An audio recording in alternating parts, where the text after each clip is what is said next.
Seorang wanita bernama Siska adalah seorang janda muda yang baru saja merintis usaha nastar di kampungnya.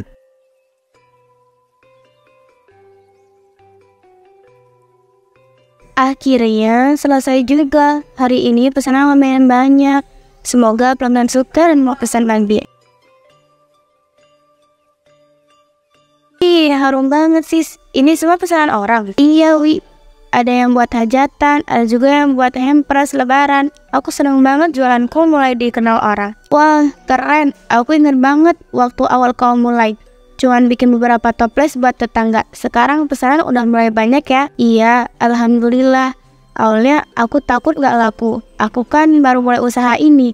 Tapi ternyata banyak yang suka. Jelaslah, nastarmu tuh enak banget sis. Lembut di mulut. Isi narasnya juga pas. Beda sama yang dijual di toko. Makasih Wi, aku juga selalu pakai bahan yang bagus. Aku nggak mau asal-asalan, soalnya aku pengen pelanggan puas dan balik lagi. Nah, itu yang bikin kamu beda. Tapi ngomong-ngomong, gimana perasaan kamu sekarang? Udah mulai terbiasa dengan kehidupan sendiri? Jujur aja, awalnya berat Wi. Setelah ditinggal suami, aku bingung harus mulai dari mana. Tapi aku nggak bisa terus-terusan larut dalam kesedihan.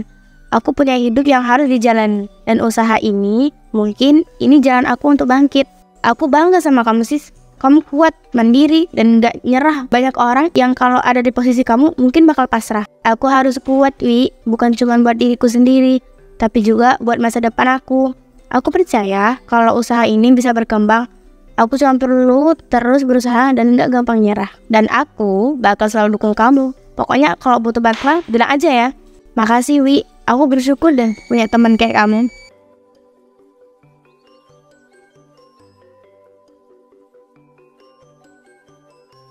Wi, ini enak banget. Aku yakin usahaku bakal sukses besar sis. Amin. Mudah-mudahan rezekinya lancar terus. Aku mau coba pesenin keluar kampung juga. Aku lagi cari cara biar bisa jualan online. Wah, ide bagus tuh. Sekarang kan semua orang beli makanan via internet. Kamu bisa buka pre-order di media sosial. Iya, aku kepikiran begitu. Tapi aku masih bingung soal pengiriman. Takutnya nanti kue pecah di jalan atau nggak sampai dalam kondisi baik. Mungkin kamu bisa cari box khusus yang bisa menjaga nastarnya tetap aman. Iya, aku harus coba solusinya. Aku juga mikir mau bikin varian baru. Mungkin nastar keju atau nastar coklat. Biar pelanggan gak bosen. Wah, itu ide bagus. Aku yakin banyak yang bakal suka. Mungkin kamu juga bisa kasih promo biar makin banyak yang tertarik. Betul juga ya. Aku harus coba. Makasih ya Wi. Ide-ide kamu selalu membantu. Sama-sama. Aku selalu dukung kamu sis. Kamu pasti bisa sukses lebih besar lagi. Lalu tiba-tiba saja dia datang seorang ibu-ibu yang bernama Bu Jumi. Dia adalah seorang yang juga berjualan nastar seperti milik Siska.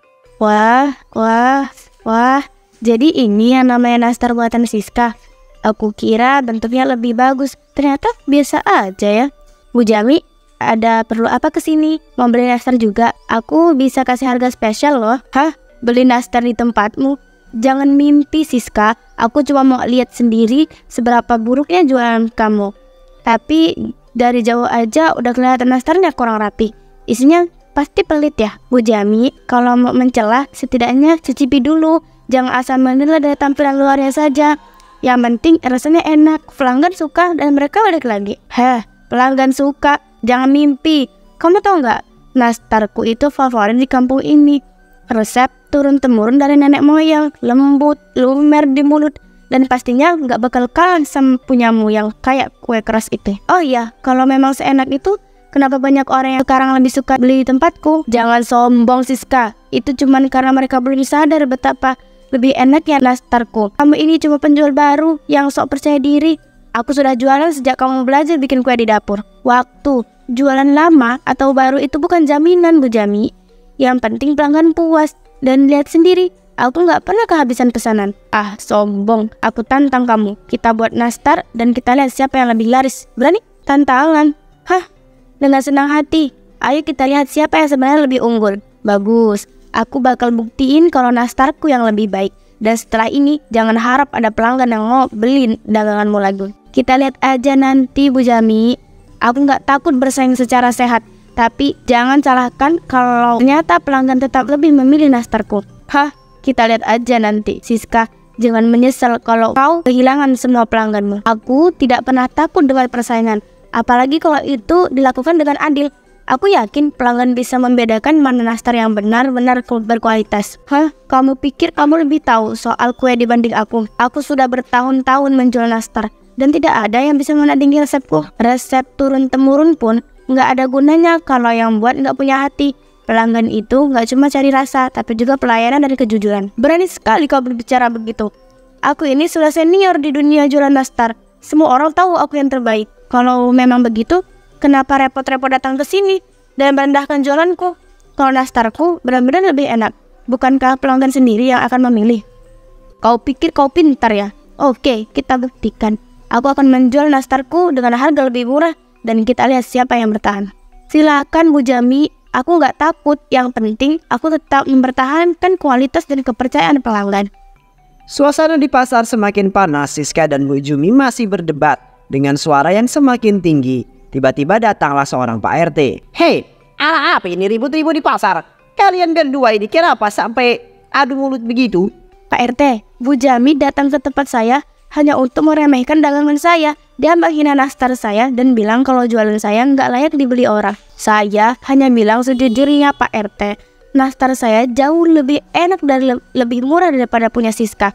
Saya cuma kasih tahu supaya orang-orang nggak tertipu. Astagfirullahaladzim. Kalian ini sudah dewasa. Kenapa masih bertengkar soal jualan nastar? Pasar ini tempat mencari rezeki, bukan tempat mengadu mulut. Tapi Pak RT, saya nggak bisa diem aja kalau dagangan saya dihina tanpa alasan. Tapi saya juga nggak terima kalau dia nganggep jualan saya kalah enak. Begini saja, kalau kalian itu yakin masing-masing punya nastar terbaik, biarkan para pelanggan yang menilai. Tidak perlu ribut seperti ini.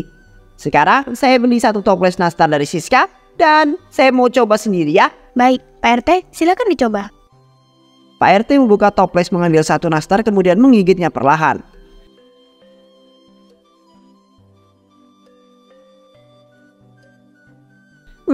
Enak, lembut, dan isian nanasnya pas. Tapi kenapa Pak? harganya lebih mahal dibanding nastar Bu Jumi. Kenapa bisa begitu ya?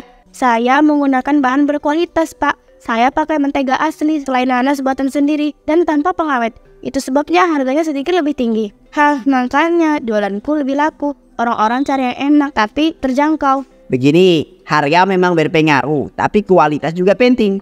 Semua itu kembali kepada para pelanggan. Apakah mereka itu lebih memilih harga murah atau kualitas terbaik? Saya yakin pelanggan saya tahu bedanya Pak. Saya nggak mau menurunkan kualitas hanya demi harga murah. Ya sudah, kita lihat saja nanti siapa yang lebih banyak pembelinya.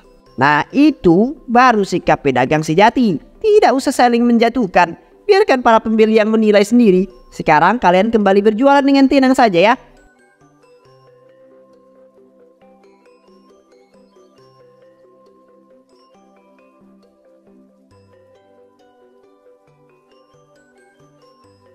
Sejak kejadian itu, Siska mulai terobsesi ingin menjadi yang paling sukses dan tak mau kalah daripada pedagang lainnya. Aku nggak boleh kalah.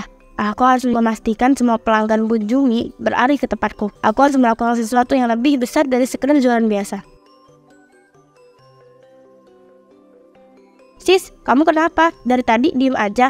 Mukanya serius banget. Lagi mikirin apa? Aku mau bikin strategi biar semua pelanggan Bu Jumi pindah ke tempat aku. Aku nggak mau kalah lagi. Hah? Maksud lu gimana? Kamu kan udah punya pelanggan sendiri. Itu belum cukup, Wi. Aku mau lebih. Aku mau semua orang di kampung ini beli nastarku, bukan punya Bu Jumi. Tapi sis, kamu yakin ini bukan cuma karena kamu kesal? Persaingan itu biasa, nggak perlu sampai segitunya. Nggak peduli, Wi. Aku akan kasih promo besar-besaran. Beli satu, gratis satu. Kalau perlu, aku kasih diskon gila-gilaan supaya pelanggan Bu Jumi pindah ke aku. Gila, itu bakal bikin daganganku laris. Tapi apa kamu nggak rugi? Awalnya mungkin rugi sedikit, tapi kalau semua pelanggan Bu Jumi sudah pindah ke aku bisa atur harga lagi. Yang penting aku bisa menang dulu. Aku nggak tahu ini ide bagus atau enggak, tapi kalau kamu yakin aku dukung. Cuman jangan sampai kamu terlalu terobsesi ya. Tenang aja Wi, aku tahu apa yang aku lakukan.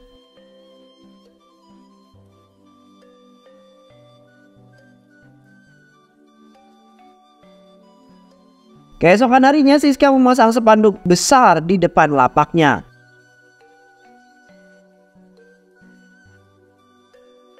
Pelanggan mulai berdatangan, beberapa di antaranya adalah pelanggan setia Bu Jumi.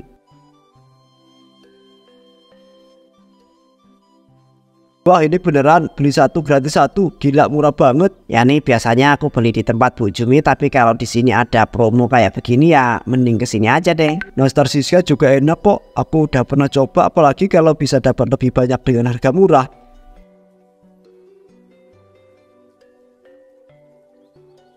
Namun saat di malam harinya, dia sedang menghitung keuntungan. Dia mendapat kerugian yang sangat besar karena memberikan diskon besar-besaran tanpa menghitung keuntungannya.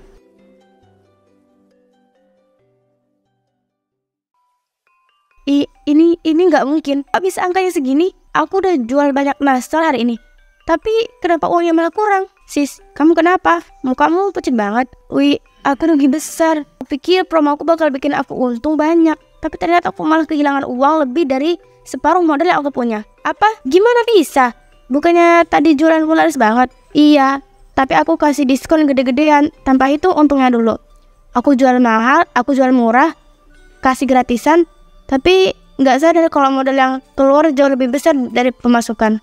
Duh sis, kamu kenapa nggak ngitung dulu sebelum kasih promo? Aku terlalu fokus ngalahin Bu Jami, Wi. Aku cuma mikir gimana caranya pelanggan dia pindah ke aku. Aku nggak pikir panjang soal keuntungannya. Terus sekarang gimana? Kamu masih punya cukup uang buat lanjut jualan besok? Ini sisa uang yang aku punya nggak cukup buat beli bahan baku lagi dalam jumlah banyak. Kalau aku nggak bisa segera cari cara, usaha ini bisa bangkrut dalam waktu dekat.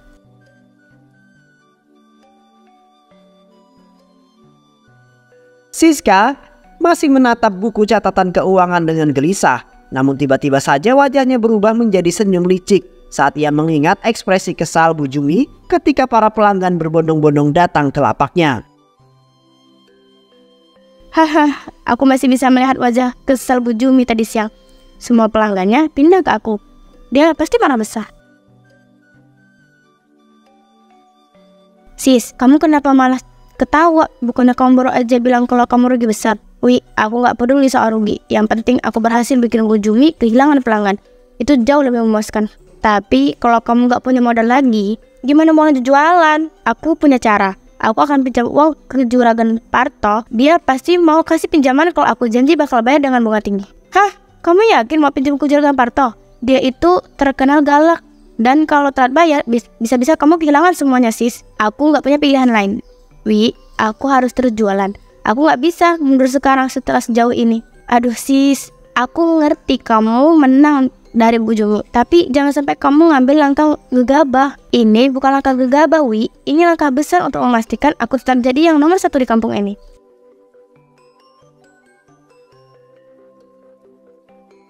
Keesokan harinya Siska pergi ke rumah Juragan Parto. Juragan Parto, Siska, aku dengar jualanmu sukses besar. Jadi apa keperluanmu datang ke sini? Juragan, aku butuh modal untuk melanjutkan usaha nastarku. Aku ingin pinjam uang dan aku janji akan bayar lunas dengan bunga yang Juragan tentukan. Oh, menarik. Tapi kamu yakin bisa bayar? Aku gak mau uangku lenyap begitu saja. Aku yakin Juragan, dengan uang ini aku bisa bikin usaha makin besar dan untung lebih banyak.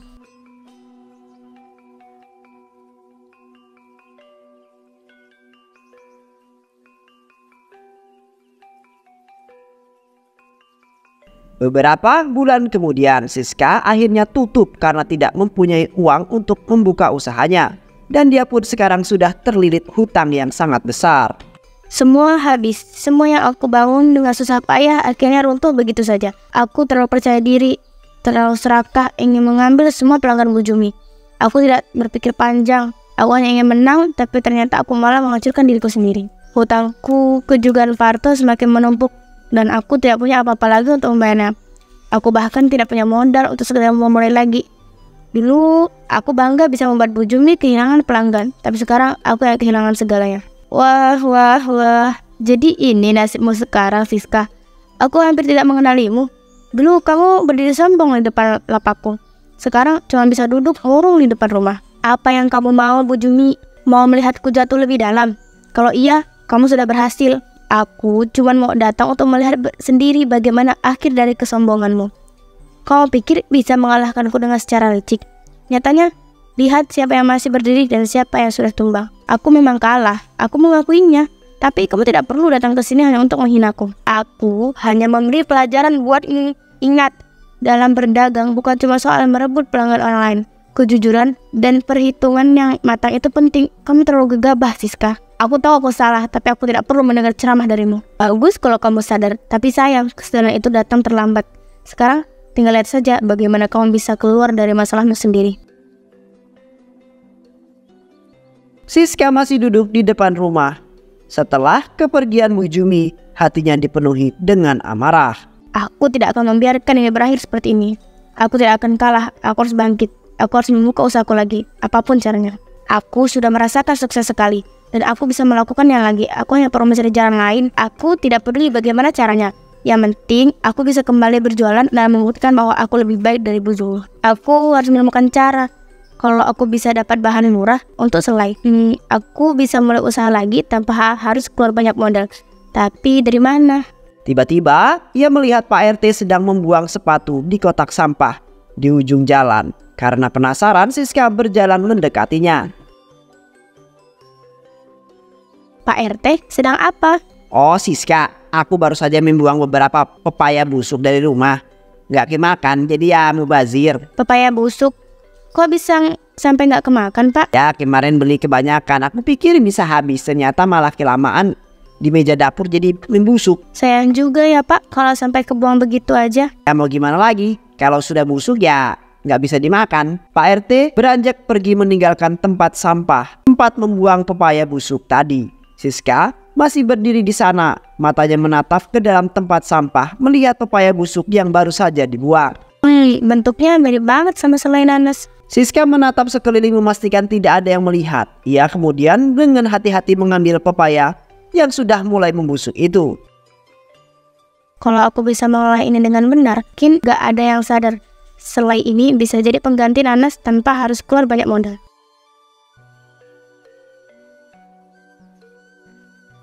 Siska membawa pepaya itu ke dapurnya yang mulai mengolah pepaya tersebut. Oke, pertama, aku harus buang bagian yang terlalu busuk. Sisanya yang masih kelihatan bagus bisa aku manfaatkan. Sekarang, aku harus membuat teksturnya lebih mirip selai nanas. Kalau direbus dengan gula, pasti rasanya nggak jauh beda.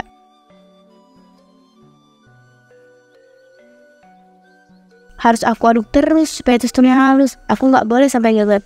Ini satu-satunya cara aku bisa jualan lagi tanpa modal besar.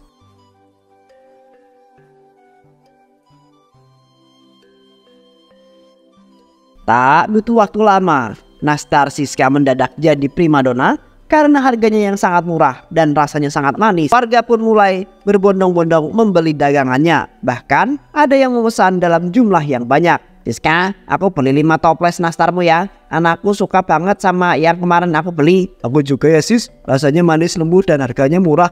Aku pesan 10 toples buat acara keluarga ya. Wah, aku nggak mau kehabisan deh sis, tolong bungkusin 3 toples buatku ya. Tenang, semuanya kebagian. Aku masih punya banyak stok buat kalian. Aku heran kok bisa ya Siska jual lebih murah daripada Bu Jumi. Biasanya nastar segini mahalnya, tapi ini murah banget. Ya aku juga heran, tapi yang penting rasanya enak dan harganya bersahabat di kantong. Kalian sadar nggak warung Bu Jumi sekarang tutup? Ya padahal dulu yang paling laris, tapi sejak nastar Siska booming ya nggak ada lagi yang di sana. Pantesan tadi pagi itu aku lewat nggak ada tanda-tanda dagangannya dibuka. Kasian juga sih. Haha, mereka semua nggak sadar. Yang penting aku bisa kembali berjaya. Selama mereka puas, aku nggak perlu khawatir soal rahasia ini.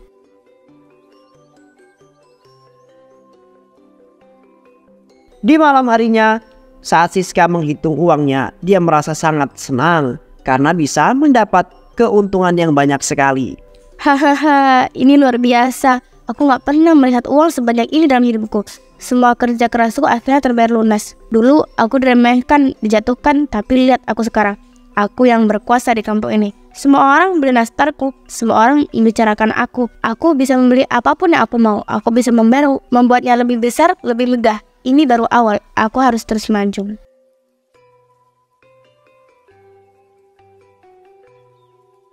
Lalu karena mendapat keuntungan yang banyak, dia kemudian mencari pepaya busuk lagi di tempat pembuangan sampah.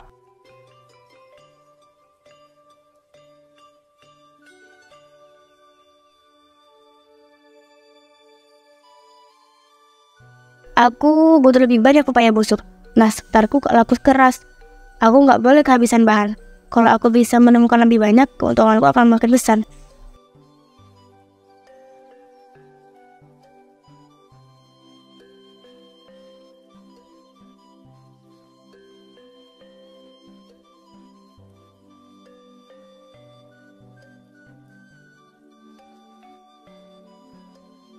Biasanya selalu ada sisa buah-buahan di sini. Kenapa hari ini nggak ada?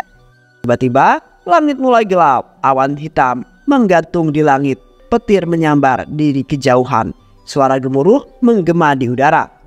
Hujan mulai turun dengan sangat deras, namun ia tetap melanjutkan pencariannya. Hujan mau turun, tapi aku belum dapat apa-apa. Aku harus terus mencari. Aku nggak bisa pulang dengan tangan kosong. Tiba-tiba kilatan cahaya terang menyambar dari langit. Dalam sekejap petir menghantam tubuh Siska. Tubuhnya langsung terlempar ke tanah, tak bergerak. Sisa hujan terus mengguyur tubuhnya yang kini terbujur kaku. Kilatan petir masih menyambar dari langit, tetapi Siska tidak lagi bergerak. Usahanya telah berakhir di tempat ia mendapatkan bahan baku curangnya itu.